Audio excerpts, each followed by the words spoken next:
بسم اللہ الرحمن الرحیم۔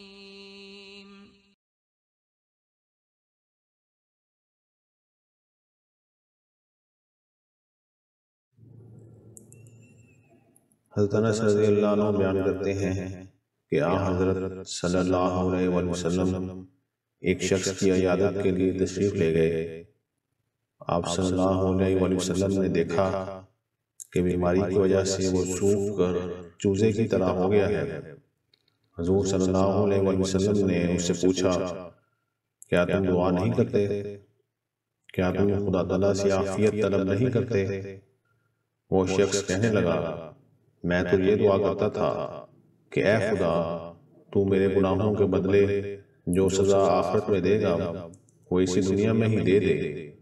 اس پر حضور صلی اللہ علیہ وسلم نے تعجب سے فرمایا، سبحان اللہ، تم نہ تو سزا کو برداشت کر سکتے ہو اور نہ اس کی استطاعت رکھتے ہو، تم نے یہ دعا کیوں نہ مانگی کہ ربنا آتنا فی الدنیا حسنۃ وفی الآخرۃ حسنۃ وقنا عذاب النار۔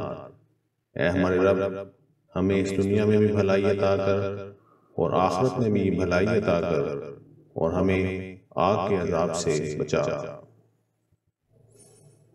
حضرت انس رضی اللہ عنہ بیان کرتے ہیں کہ میں نے حضرت صلی اللہ علیہ وآلہ وسلم کو یہ فرماتے ہوئے سنا کہ گناہ سے سچی توبہ کرنے والا ایسا ہی ہے جیسے اس نے کوئی گناہ کیا ہی نہیں۔